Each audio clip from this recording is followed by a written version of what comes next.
നമസ്കാരം കൂട്ടുകാരെ, ഇന്ന് ഞാൻ വന്നിട്ടുള്ളത് മയോനൈസിൻ്റെ റെസിപ്പി ആയിട്ടാണ് കേട്ടോ. ഇത് നമ്മൾ പച്ചമുട്ട ഉപയോഗിച്ചല്ല തയ്യാറാക്കിയിരിക്കുന്നത്. ഏതുതരം മയോനൈസ് ആണെങ്കിലും നമ്മൾ അന്നത്തേക്ക് മാത്രമായിട്ട് ഉപയോഗിക്കുക. ആ നേരത്തേക്ക് ഉപയോഗിച്ചതിന് ശേഷം ബാക്കിയുള്ളത് നമുക്ക് കളയണം. അത് നമ്മൾ സ്റ്റോർ ചെയ്യാതിരിക്കുന്നതാണ് നല്ലത്. അപ്പോൾ ഞാനിതിവിടെ മുട്ടയില്ലാതെയാണ് ചെയ്യുന്നത്. അതിന് വേണ്ടിയിട്ട് നമുക്ക് ആദ്യം വേണ്ടത് ഓയിലാണ്. സൺഫ്ലവർ ഓയിലോ ഇതുപോലെ കനോള ഓയിലോ നമ്മൾക്ക് യൂസ് ചെയ്യാവുന്നതാണ്. മണമില്ലാത്ത ഏത് ഓയിലും നമ്മൾക്ക് ഇതിൽ ഉപയോഗിക്കാം. അപ്പോൾ ഈ കനോള ഓയിലിൻ്റെ പ്രത്യേകത എന്ന് പറയുന്നത് ഇത് നല്ല 100% കൊളസ്ട്രോളൊക്കെ കുറയ്ക്കുന്ന ഒരു ഓയിലാണ് കേട്ടോ. അപ്പോൾ ഒരു 1/4 കപ്പ് കനോള ഓയിൽ ഞാനിവിടെ മിക്സിയുടെ ചെറിയ ജാറിലേക്ക് ഒഴിച്ചു കൊടുത്തിട്ടുണ്ട്. ഇനി അതേ അളവിൽ തന്നെ ഞാനിവിടെ ചേർത്ത് കൊടുക്കുന്നത് 1/4 കപ്പ് നമ്മുടെ സാധാരണ പശുവിൻ പാലാണ്. പശുവിൻ പാലിന് പകരമായിട്ട് നിങ്ങൾക്ക് സോയാ മിൽക്കോ ചേർത്ത് കൊടുക്കാവുന്നതാണ് കേട്ടോ. അപ്പോൾ ഞാനിവിടെ 1/4 കപ്പ് അതേ കപ്പിൽ തന്നെ 1/4 കപ്പ് പാലും കൂടെ ചേർത്ത് കൊടുക്കുന്നുണ്ട്.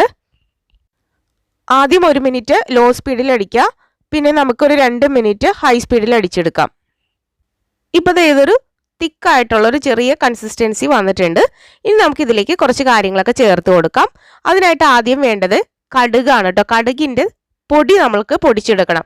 കടുക് കുറച്ച് എടുത്തിട്ട് നല്ലതുപോലെ ഒന്ന് പൊടിച്ചെടുത്താൽ മതി. അതൊരു 1/4 ടീസ്പൂണാണ് ചേർത്ത് കൊടുത്തിരിക്കുന്നത്.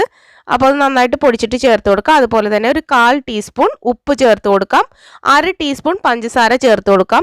ഈ പഞ്ചസാരയൊക്കെ നിങ്ങൾക്ക് ലാസ്റ്റ് ഒന്നും കൂടെ മധുരം കൂട്ടണമെന്നുണ്ടെങ്കിൽ കൂട്ടാം. അതുപോലെ തന്നെ ചൊറുക്ക ചേർത്ത് കൊടുക്കണം.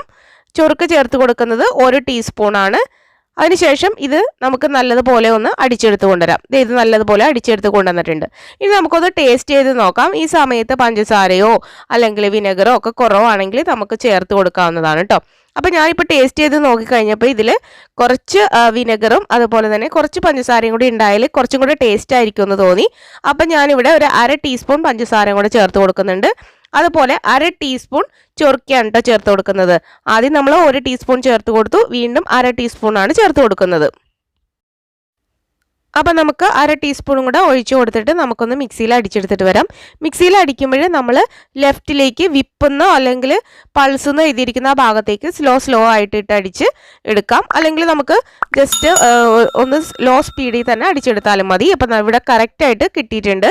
മയോനൈസിന് നല്ല കറക്റ്റായിട്ടുള്ള ടേസ്റ്റും വന്നിട്ടുണ്ട് കേട്ടോ. ഇനി നമുക്കതൊരു ബൗളിലേക്ക് എടുത്ത് മാറ്റാം. അപ്പോൾ നമ്മുടെ സൂപ്പർ ടേസ്റ്റ് ആയിട്ടുള്ള മയോനൈസ് ഇവിടെ റെഡി ആയിട്ടുണ്ട്. ഇത് സിമ്പിൾ ആയിട്ടുള്ള ഒരു മയോനൈസ് ആണ്. ഇതിലേക്ക് നിങ്ങൾക്ക് ചില്ലി ഫ്ലേക്സും അതുപോലെ തന്നെ ടൊമാറ്റോ സോസും ഒക്കെ ആഡ് ചെയ്ത് കൊടുത്താൽ ടൊമാറ്റോ ചില്ലി മയോനൈസ് നമുക്ക് തയ്യാറാക്കാം. നിങ്ങൾക്ക് ഇഷ്ടമുള്ള ഫ്ലേവർ ഇതുപോലെ തയ്യാറാക്കി എടുക്കാവുന്നതാണ്.